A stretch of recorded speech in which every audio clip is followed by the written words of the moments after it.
Nagsisimula ang pelikula noong taong 1755 sa kagubatan ng Pennsylvania. Nagpapahinga si George Washington sa isang karwahe nang bigla siyang magising dahil sa isang pagsabog. Mabilis siyang lumabas at nakita ang magulong kampo, kung saan may mga taong nagpapaputok sa kalaban at may nag-aalaga sa mga sugatan sa kung saan-saan.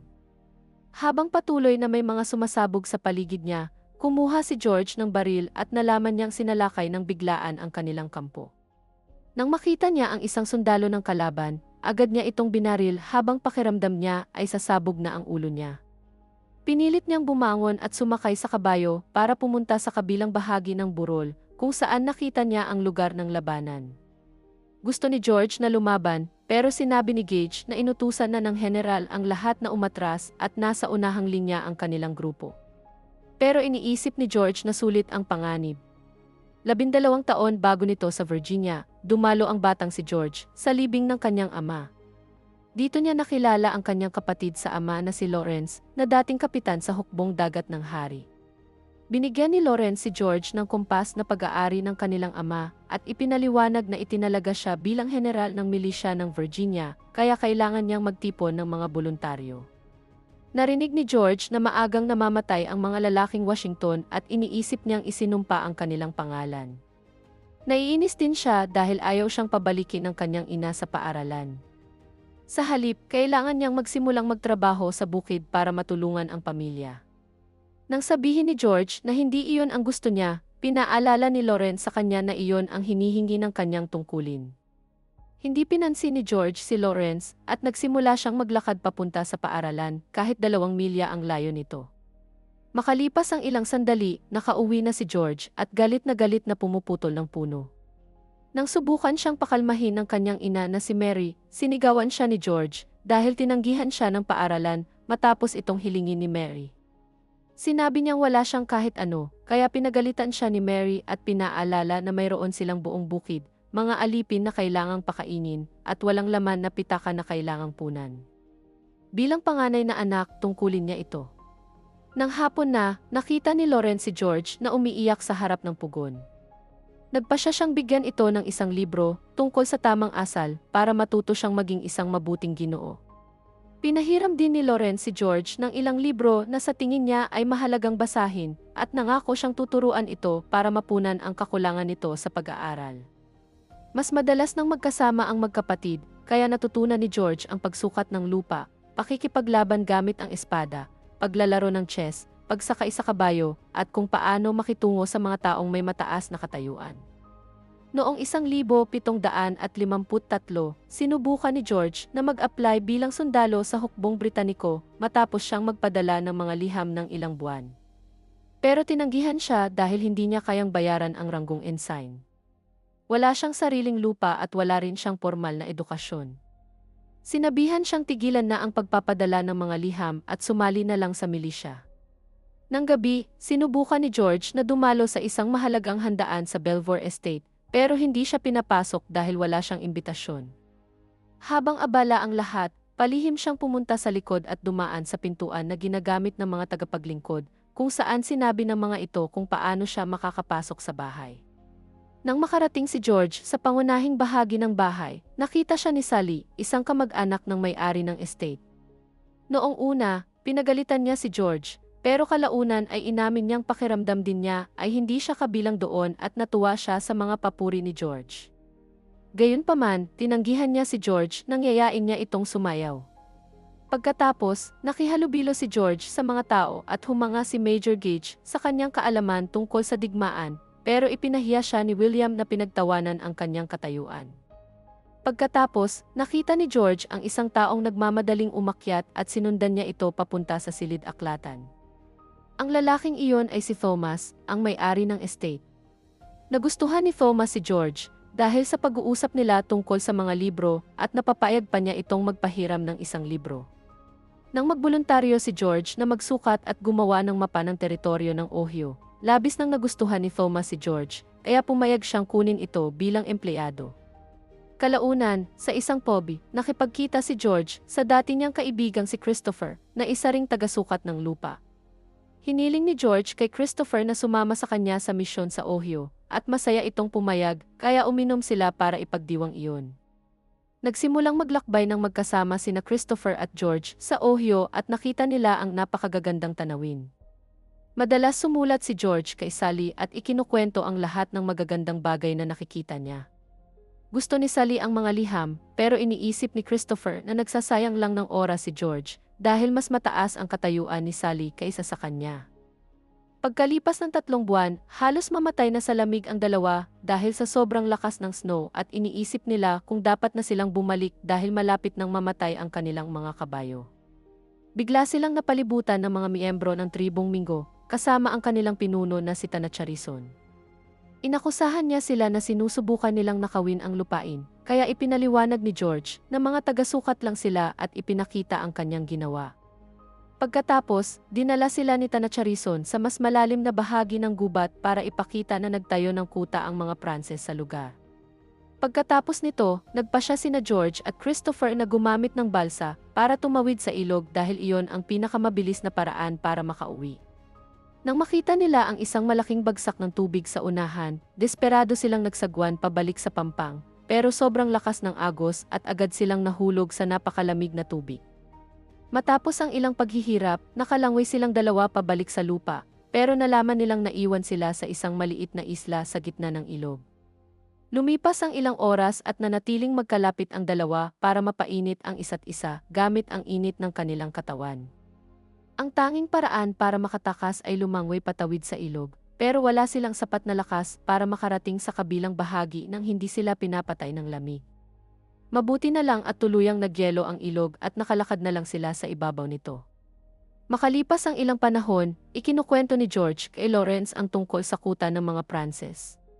Patuloy na umuubo si Lawrence at natuklasan ni George na may tuberculosis siya, kaya malapit na siyang mamatay.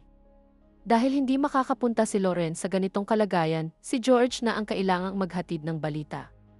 Kinabukasan, nakipagkita si George kay Teniente Gobernador Robert para sabihin ang tungkol sa kuta ng mga Pranses.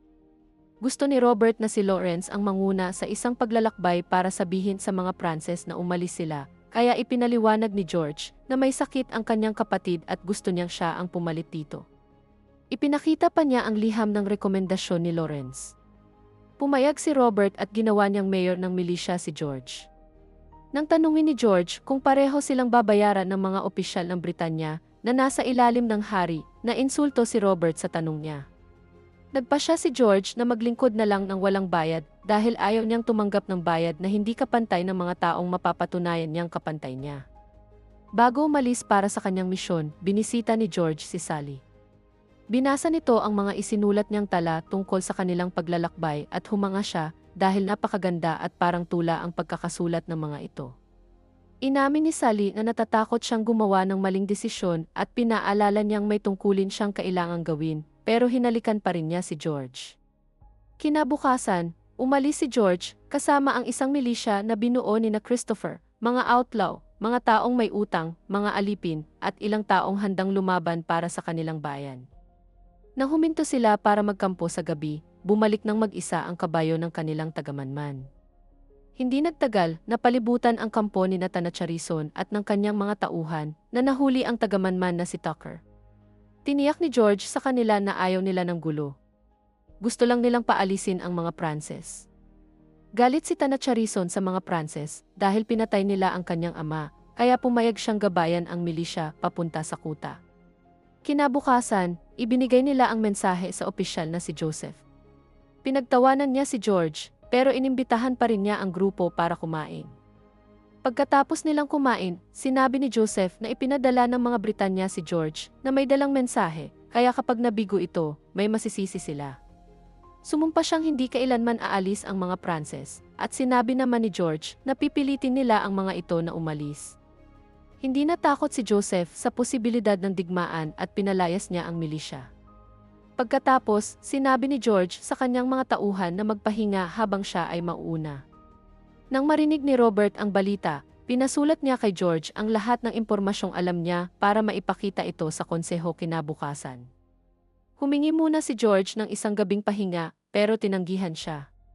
Habang nagtatrabaho si George, binasa ni Lawrence ang kanyang mga tala at sinabi niyang mapanganib ang ginagawa nila dahil maaari itong mauwi sa mas malaking labanan.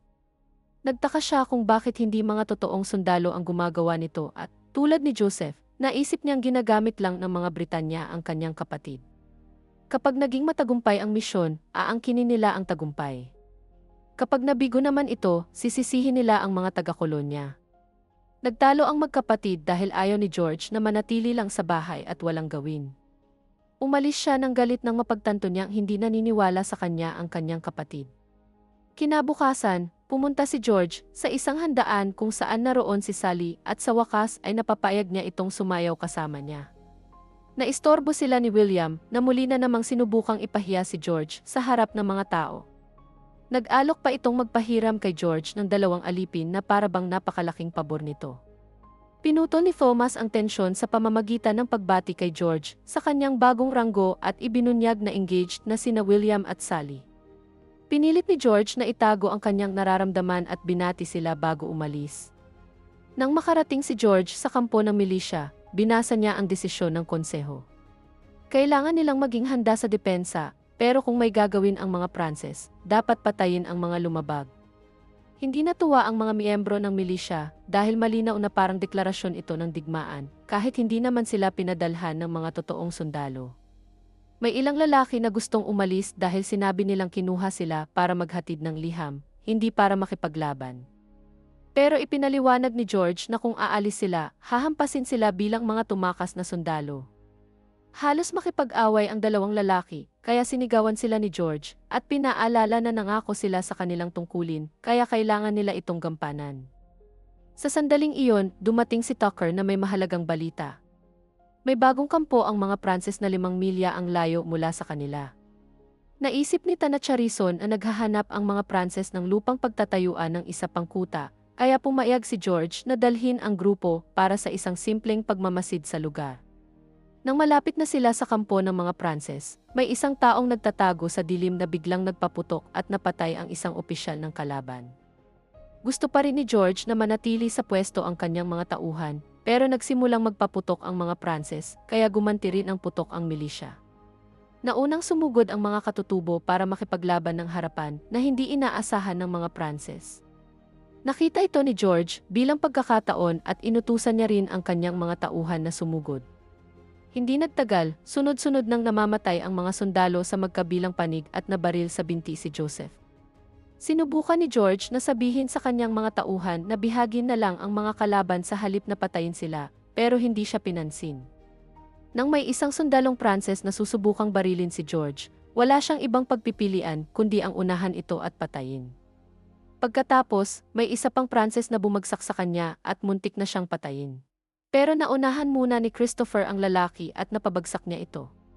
Samantala, nahuli ni Tanacharison at ng kanyang mga tauhan si Joseph at pinatay siya sa paulit-ulit na paghampas dito gamit ang palakol. Pagkatapos nito, kinuha ng milisya ang kampo ng mga Pranses at nagsimulang magtayo ng sarili nilang kuta.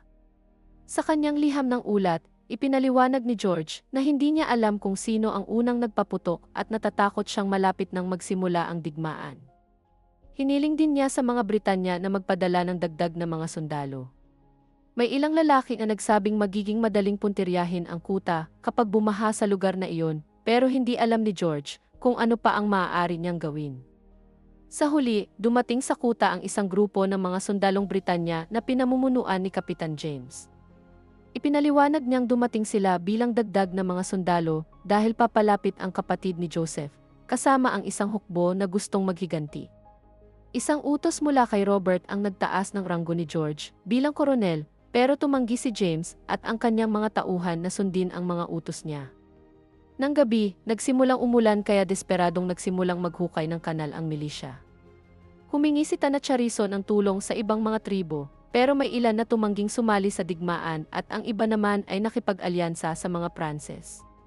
Nang sabihin ni Tanacharison na aalis na siya, pinaalala ni George sa kanya na nagsimula ang lahat dahil pinatay niya si Joseph, pero wala itong pakialam. Umaasa siyang magpatayan ang mga Pranses at Britanya para mabawi ng mga katutubo ang kanilang lupain. Pagkatapos, sinabi ni Christopher kay George na hindi gumagana ang kanal at kaunti na lang ang natitirang pagkain nila. Gusto niyang aminin ni George na maling lugar ang pinili niya at ilipat ang kampo para mailigtas ang mga buhay, pero tumanggi si George. Kinabukasan, patuloy pa ring inaasikaso ng milisya ang tubig sa kanal. Sinabi ni James kay George na napakasama niyang pinuno at hinamon ang kanyang otoridad, pero bigla siyang binaril sa likod. Lumabas na nagtatago ang mga Pranses sa mga puno at patuloy na pinapaputukan ang kuta, kaya sunod-sunod na namamatay ang mga lalaki. Agad na inutusan ni George ang kanyang mga tauhan na gumanti, pero nagpapaputok ang mga Pranses mula sa lahat ng panig kaya walang ligtas na lugar na mapagtatayuan. Habang patuloy na namamatay ang mga miyembro ng milisya, hiniling ni George kay Christopher na hatiin ang mga sundalo. Determinado siyang lumaban. Pero inilabas ng mga Pranses ang kanilang mga kanyon at mas mabilis na silang nakapatay ng mga tao. Wala nang ibang pagpipilian si George, kundi utusan ang lahat na umatras papasok sa kuta. Habang tumatakbo ang milisya, sumugod ang mga tribong nakipag-alyansa sa mga Pranses para patayin ang mas maraming lalaki ng malapitan, sinamantala nila ang binahang kanal. Nang makapasok na sa kuta ang karamihan sa milisya, kinailangan nilang isara ang mga pinto at naiwan ang ilang lalaki sa labas. Mas lumala pa ang sitwasyon nang magsimulang umulan, kaya nabasa ang pulbura at hindi na ito magamit sa pagpapaputok. Hiniling ng mga tao kay George na aminin na talo na sila, pero inutusan pa rin niya silang magpatuloy sa pakikipaglaban. Hindi naman gaanong makapal ang mga pader ng kuta, kaya tumatagos ang mga bala ng kalaban at patuloy na nakakapatay ng mga lalaki, kabilang si Christopher. Agad na tumakbo si George papunta sa kanyang naghihingalong kaibigan at nakita niya ang lahat ng pagkamatay sa paligid niya, kaya sa wakas ay pinayagan niyang itaas ng isang sundalo ang puting bandila para sumuko. Nang gabing iyon, sinunog ang kuta. Nagpadala ang mga Pranses ng mensahe at nag-alok ng kasunduan na pareho silang aalis sa lugar. Kukunin nila ang mga kanyon ng milisya at kailangang akuin ni George ang pananagutan sa pagkamatay ni Joseph. May isang sundalong Britanya na nag-alok na manatili bilang garantiya, kaya pumirma si George sa kasunduan. Habang umaalis ang kanyang mga tauhan, naghukay siya ng libingan para kay Christopher at humingi ng tawad. Kalaunan, sinigawan ni Robert si George dahil siya ang nagsimula ng digmaan. Inamin ni George na hindi siya karapat-dapat mamuno at nagbitiw siya sa kanyang posisyon. Pagkatapos, umuwi si George at nalaman niyang patay na si Lawrence, kaya galit niyang hinampas ng palakol ang isang puno habang nasa kariton at sumisigaw sa sobrang lungkot. Sinabi ni Mary sa kanya na gusto ni Lawrence na mapunta sa kanya ang mga tala nito at hindi niya kasalanan ang nangyari. Naunawaan na niya ngayon na naging masyado siyang mahigpit kay George at iyon ang dahilan kung bakit masyado ring mahigpit si George sa kanyang sarili. Sinabi ni Mary na ang kabiguan ay guro mula sa Diyos at ang pagkatuto mula rito ay nagbibigay ng karunungan. Nang tanungin ni George kung dapat ba siyang bumalik sa digmaan, hinikayat siya ni Mary na gawin iyon. Nang gabing iyon, binasa ni George ang mga tala ni Lawrence at nakakita siya ng isang mensahe para sa kanya. Inamin ng kanyang kapatid na nagkamali siya at tama si George. Maaaring baguhin ang mundo. Noong 1755, nakipagkita si George kay General Edward at nakita niyang kasama nito si Gage. Nagboluntaryo si George na maging personal na katulong ni Edward, pero iniisip ni Edward na hindi ito kailangan dahil mas malakas ang kanyang hukbo kaysa sa isang milisya, kaya dapat biro lang para sa kanyang hukbo ang mga Pranses. Agad ipinakita ni George ang kanyang kaalaman tungkol sa lugar para patunayang mali ang ilan sa impormasyon ni Edward at sinuportahan siya ni Gage.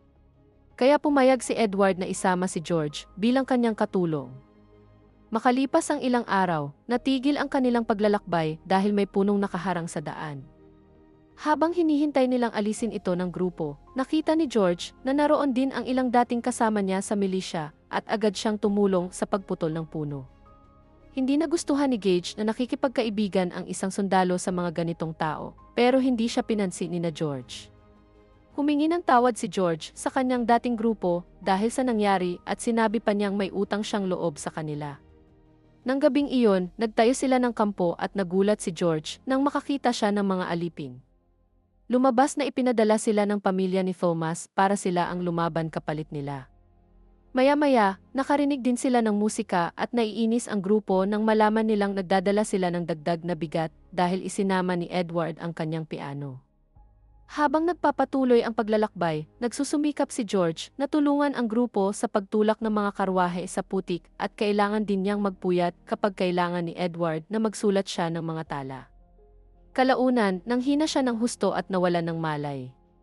Sinuri siya ng isang nurse at nalaman na may dysentery siya. Sa halip na hayaan siyang magpahinga, ginising siya ni Gage habang nilalagnat at sinabi nitong malapit na sila sa kuta, kaya ibinahagi niya ang kanyang plano sa pag-atake. Hindi nagustuhan ni George ang plano at sinabi kay Gage na bantayan ang mga puno, pero hindi siya makakasama para payuhan siya. Ilang sandali lang, sinalakay ng mga Pranses ang mga sundalo, eksaktong tulad ng sinabi ni George. Nagsimula ang labanan at sa una ay nagawang lumaban ng hukbo ni Edward. Pero hindi nagtagal ay napalibutan sila ng mga katutubong tribo, tulad ng nangyari noon. Sunod-sunod na bumabagsak at namamatay ang mga lalaki. Kahit ang mga nagtatago sa mga puno ay hindi ligtas sa pag-atake ng mga Pranses. Nagpasya ang hukbong Britanya na magtipon muli malapit sa ilog, pero kahit habang tumatakbo sila ay patuloy silang binabaril. Kalaunan, nagising si George sa loob ng karwahe at dito bumalik ang kwento sa simula. Hindi niya pinansin ang kanyang pagkahilo at sumali sa labanan. Napatay niya ang isang kalaban bago sumakay sa kabayo at pumunta sa burol. Sinabi ni Gage sa kanya na nasa unahang linya ang dati niyang mga kaibigan at iniutos ni Edward na umatras ang hukbo, kaya ang anumang pagtatangka niyang gawin ay maaaring humantong sa kanyang kamatayan. Tumanggi si George na iwan ang kanyang mga tauhan at sumakay pa rin sa gitna ng labanan. Binabaril ang mga sundalong Pranses habang iniiwasan ang mga bala ng kanyon. Kalaunan, nakarating siya sa grupong nagtatago sa gubat, pero nabaril ang kanyang kabayo, kaya nahulog siya at nawalan ng malay. Kasabay nito, nabaril din si Edward. Nang magising si George, tumakbo siya papunta kay Edward at nalaman niyang nagsinungaling si Gage. Wala palang utos na umatras. Gusto ni Edward na tipunin ni George ang mga tauhan at umatras sila. Sinabi rin niya kay George na gamitin ang kanyang kabayo at iligtas ang pinakamaraming lalaki na kaya niya. Bago mamatay, ibinigay ni Edward kay George ang kanyang sintas. Agad na sumakay si George sa kabayo at dumaan sa gubat. Sinabi niya sa kanyang hukbo na walang umatras. Kailangan nilang manatili sa kanilang pwesto at bumuo ng panibagong linya ng depensa. May isang linya ng mga sundalong nagtago sa mga puno at nagpaputok, kaya napigilan nila ang pagsulong ng mga Pranses. Sinabi ni Tucker kay George na naroon pa rin sa tabi ng ilog ang dati nilang grupo, kaya hiniling ni George sa kanya na bigyan siya ng oras para mailigtas sila. Sa ilog, iilang lalaki na lang ang natitira at wala na silang pulbura. Patay na ang isa sa mga alipin kaya nagpa siya ang isa na tumakas. Hindi nagtagal, dumating si George, sakay ng kabayo ni Edward at pinatay ang ilang sundalong Pranses gamit ang kanyang espada. Nang magsimulang magpaputok ang mga kalaban sa kanya, yumuko si George sa tabi ng kabayo para magtago sa likod nito, pero nahulog pa rin siya. Agad siyang nilapitan ng isang sundalo. Pero napabagsak ito ni George at kinuha ang sandata nito.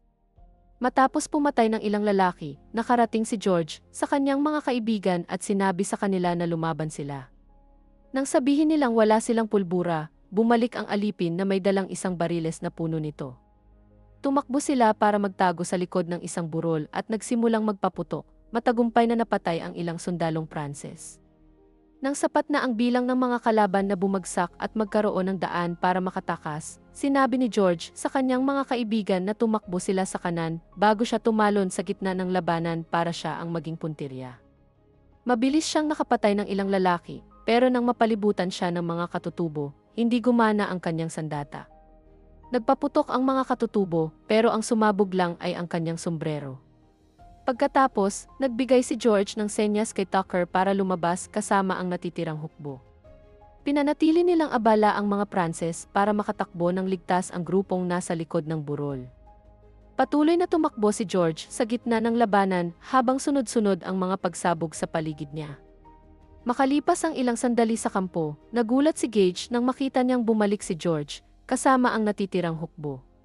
Nang harapin ni George si Gage tungkol sa pagsisinungaling nito, sinabi ni Gage na talo na ang labanan at hindi sulit na mamatay para rito. Ang tunay na bayan ni Gage ay ang Britanya, pero ang lugar na ito ang tahanan ni George. Pagkatapos, ipinakilala ni Tana Charison kay George ang pinuno ng tribong tumulong sa mga Pranses. Ipinaliwanag nito na hindi kailanman pumapalya ang kanyang mga tauhan kapag nagpapaputo, pero wala ni isa sa kanila ang nakabaril kay George.